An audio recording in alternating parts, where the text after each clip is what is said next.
કેમ છો? જય શ્રી કૃષ્ણ. ગુડ મોર્નિંગ મારા વાલા મિત્રો. આજે 17/12/2024 અને મંગળવારનો દિવસ. મિત્રો, ફરી પાછો મંગળવાર એટલે મંગળ જ મંગળ થાય એવી એક આશા સાથે આપણે સૌ માય પ્રોફિટ પોઈન્ટ ચેનલમાં બધા જ સબસ્ક્રાઈબર અને જેટલા પણ સબસ્ક્રાઈબર વગર વિડીયો જોવે છે એ બધાને આજનો દિવસ ખૂબ સારો રહે એવી ધારણા સાથે માય પ્રોફિટ પોઈન્ટ ચેનલ આપને શુભેચ્છા પાઠવે છે. મિત્રો, હવે ગઈકાલે બજારમાં કેવી મુવમેન્ટ જોવા મળી? ગઈકાલે બજારની અંદર તમે જોયું તો જબરદસ્ત ઉથલ પાથલ સાથે નિફ્ટી 100 અંક માઇનસ જોવા મળી. 100 અંક જેટલી નિફ્ટી માઇનસ જોવા મળી.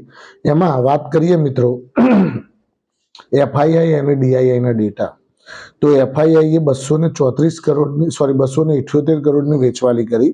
સામે ડીઆઈઆઈએ પણ 234 કરોડની વેચવાલી કરી. બંને જણાએ વેચવાલી કરી. રામ અને શ્યામ, આ રામ અને શ્યામે બંને વેચવાલી કરી. મારા બેટાઓએ બંને હમ્પ કર્યો એવું લાગે છે. પહેલા તો શું કરતા, એક જણ વેચે તો એક જણ લે, આવું કરતા, પણ આ વખતે તો બે જણા વેચવાલીમાં આવી ગયા. એટલે મિત્રો થોડા કોશિયસ રહેવાનું અને આપણે આપણા પોર્ટફોલિયો ઉપર વધારે ધ્યાન આપવાનું. આજે હું તમને બે સ્ટોક્સ વિશે જણાવવાનો છું. બે સ્ટોક્સ છે, તમારા રડાર ઉપર રાખજો અને વોચ લિસ્ટમાં રાખજો. પિરામલ ફાર્મા અને ઓલા ઇલેક્ટ્રિકલ, એના વિશે આપણે જણાવીશું. એ પહેલા આપણે વાત કરીએ કે આજે બજારમાં શું જોવા મળશે, કયા શેરોમાં હલચલ જોવા મળશે, કયા શેરોની અંદર પ્લસ અથવા માઇનસની મુવમેન્ટ જોવા મળશે, એના વિશે આજે આપણે હવે ચર્ચા કરીએ. મિત્રો, તો આજે બજારની અંદર પહેલી વાત કરીએ તો ઇન્સ્યોરન્સ કંપનીઓએ એક પ્રસ્તાવ મૂક્યો છે સરકાર સમક્ષ, કે ઇન્સ્યોરન્સ કંપનીઓએ શું પ્રસ્તાવ મૂક્યો છે કે જીએસટી ઉપર અમને છૂટ આપવામાં આવે. જીએસટી અમને થોડો વધારે પડે છે, તો જીએસટી ઉપર અમને છૂટ આપવામાં આવે એવો પ્રસ્તાવ રજૂ કરેલો છે ફાઇનાન્સ મિનિસ્ટર જોડે. એટલે ઇન્સ્યોરન્સ કંપનીઓ પર થોડું ધ્યાન રાખજો મિત્રો. બીજું કે વેદાંતા લિમિટેડ ઉપર ધ્યાન રાખજો. એણે ગઈકાલે બોર્ડ બેઠકમાં ₹8.5 પ્રતિ શેર ચોથું ઇન્ટરિમ ડિવિડન્ડ જાહેર કરી દીધું છે. મિત્રો, ચોથું ઇન્ટરિમ ડિવિડન્ડ ₹8.5 પ્રતિ શેર, એક શેરે ₹8.5 તમને ડિવિડન્ડ મળશે. એટલે કે તમારી પાસે માન લો કે 100 શેર પડ્યા હોય તો તમને ₹850 ડિવિડન્ડ મળશે. ₹850 તમારા ખાતામાં ડાયરેક્ટ આવી જશે. એની એક રેકોર્ડ ડેટ આવશે, રેકોર્ડ ડેટ દરમિયાન તમને ખાતામાં મળશે. બીજું મિત્રો, હિન્દુસ્તાન કન્સ્ટ્રક્શન કંપની એટલે કે એચસીસી, એણે 400 કરોડનું ક્યુઆઈપી આજે ખુલી જશે. એનો આજથી 400 કરોડનો ક્યુઆઈપી ચાલુ થાય છે. એમાં એની ફ્લોર પ્રાઇસ 45.27 પ્રતિ શેર રાખેલી છે, જે નોર્મલ અત્યારે ટ્રેડિંગ જે શેરના ભાવે થઈ રહ્યું છે એના કરતાં ડિસ્કાઉન્ટમાં મળી રહ્યું છે. મિત્રો, બીજું મેનકાઇન્ડ ફાર્મા ઉપર ધ્યાન રાખજો. એણે ક્યુઆઈપી ₹2616 પ્રતિ શેરના ભાવે 3000 કરોડનું ક્યુઆઈપી લાવવા માટેની મંજૂરી મળી ગઈ છે. ક્યુઆઈપી જે 3000 કરોડનો એમને લાવવાનો હતો એનું મંજૂરી એ લોકોને મળી ગઈ છે ₹2616 પ્રતિ શેરના ભાવે. એટલે કે મોજૂદા જે અત્યારે હાલ ભાવ ચાલી રહ્યો છે એ ભાવથી પણ ડિસ્કાઉન્ટના ભાવે તમને એ શેર આપવામાં આવશે ક્યુઆઈપીના દ્વારા. હવે આ બધા જે પૈસા છે એ એમના બિઝનેસના ડેવલપમેન્ટ માટે અને જે ઋણ છે એ ઋણના ચૂકવણી માટે એ લોકો વાપરશે. હિન્દુસ્તાન કન્સ્ટ્રક્શન અને મેનકાઇન્ડ ફાર્મા. એચડીએફસી બેંકની વાત કરીએ મિત્રો, ખબરોમાં છે એચડીએફસી બેંક ઉપર પણ ખબર આવેલી છે કે સેબીએ એક વોર્નિંગ લેટર એમને આપવામાં આવેલો છે. સેબીએ શું આપેલું છે? એક વોર્નિંગ લેટર આપેલો છે કે ભાઈ, એણે કહેલું છે સેબીએ કે તમને અમે વોર્ન કરીએ છીએ કે ભાઈ તમે જે પણ આ જે જાહેરાત કરવાની હતી એ 3 દિવસ મોડી કરી છે, એટલા માટે એમને વોર્નિંગ લેટર આપેલો છે. પછી એક વિપ્રો ઉપર ધ્યાન રાખજો મિત્રો. તો વિપ્રોમાં એમાં એનું નામ છે એપ્લાઇડ વેલ્યુમાં એણે એવી 3 કંપનીઓ, નાની નાની 3 કંપનીઓમાં એને $3 કરોડ રોકાણ કરવાના છે, એટલે કે એને ખરીદવાના છે. તો એના ઉપર પણ ધ્યાન રાખજો. વિપ્રો પણ આજે ખબરોમાં રહી શકે છે મિત્રો, એમાં પણ શેરમાં હલચલ જોવા મળી શકે છે. પછી વાત કરીએ આપણે જીએમઆર એરપોર્ટ. તો જીએમઆર એરપોર્ટ ઉપર ઘરેલું ટ્રાફિક 13% એરપોર્ટ ઉપર જોવા મળી રહ્યો છે, વધી ગયો છે.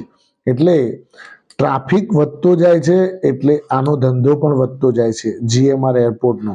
તો જીએમઆર એરપોર્ટ ઉપર પણ વધારે ધ્યાન આપજો મિત્રો, એ પણ હલચલમાં રહી શકે છે. પછી એચપીસીએલ. એચપીસીએલ એટલે કે હિન્દુસ્તાન પેટ્રોલિયમ કેમિકલ લિમિટેડ. તો હિન્દુસ્તાન પેટ્રોલિયમ કંપની લિમિટેડમાં મુંબઈ રિફાઇનરી ડેવલપમેન્ટ માટે મંજૂરી મળી ગઈ છે.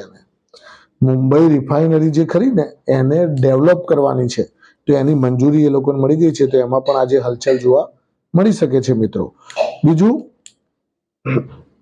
ટેક્સ માકો રેલ ઉપર એક ધ્યાન રાખજો. ટેક્સ માકો રેલ ઉપર પણ એમાં પણ હલચલ જોવા મળી શકે છે મિત્રો.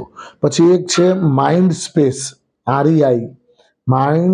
માઇન્ડ સ્પેસ આરઈઆઈટી રીટ, એમાં પણ આજે હલચલ જોવા મળી શકે છે મિત્રો. પછી એક છે મવાના સુગર. મવાના સુગર ઉપર ધ્યાન રાખજો. મવાના સુગરને એન્ટી કરપ્શન જે દિલ્હીથી એને એક નોટિસ મળેલી છે કે ભાઈ તમે કંઈક ગડબડી કરેલી છે, તો એના માટે મવાના સુગર્સ ઉપર ધ્યાન રાખજો. મવાના સુગર્સમાં પણ આજે નેગેટિવિટી જોવા મળે તો નવાઈ ન પામતા મિત્રો. હવે આપણે વાત કરીએ, મુદ્દાની વાત ઉપર આવીએ તો 2 શેર વિશે આપણે જે ચર્ચા કરવાની હતી કે ભાઈ પિરામલ ફાર્મા, જે ફાર્માસ્યુટિકલ કંપની છે, પિરામલ ગ્રુપની કંપની છે અને સ્ટાન્ડર્ડ ગ્રુપ સાથે બિલોંગ કરી રહી છે. એટલે પિરામલ ફાર્મા ઉપર એક ધ્યાન રાખજો. ₹251 ભાવ છે. એને કોઈ જાણીતા બ્રોકરેજ ફર્મે એને અપગ્રેડ કરીને ₹340 ટાર્ગેટ આપેલું છે મિત્રો. તો કદાચ આજે એમાં પણ પોઝિટિવિટી આવે તો નવાઈ ન પામતા.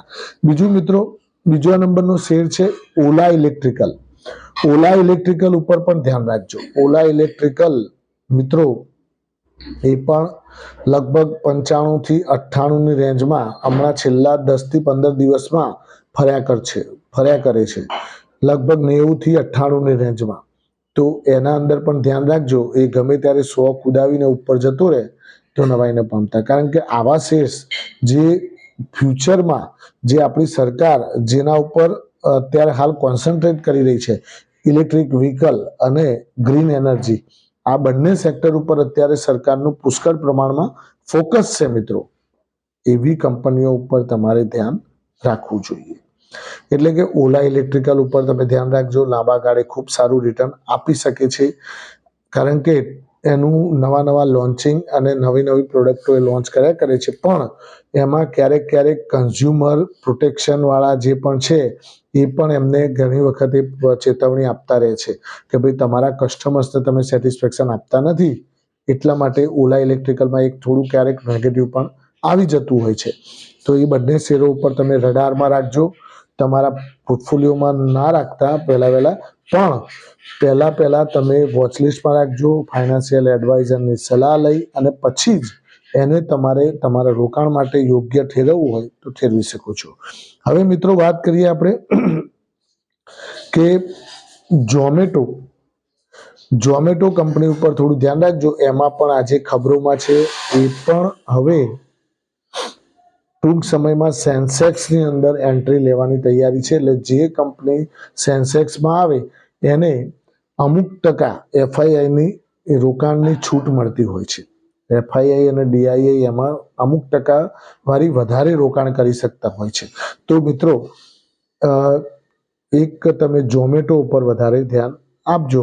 અને કયો પેલો પેટીએમ, પેટીએમ ઉપર પણ તમે રડારમાં રાખજો. પેટીએમને પણ 977, 1000 સુધીનો ભાવ જઈ આવ્યો. હવે એ કેવી રીતે મુવમેન્ટ બતાવે છે એના ઉપર, કારણ કે એણે 1940 કે 2000ની આસપાસ ભાવે આપણને શેર આપેલા છે જે ઇસ્યુ દ્વારા, અને એનાથી લગભગ ₹350 ભાવ થઈ ગયેલો. એટલે લગભગ 7મો ભાગ થઈ ગયેલો. તમારા જે પૈસા હોય ને એના 7મો ભાગ બની ગયેલો.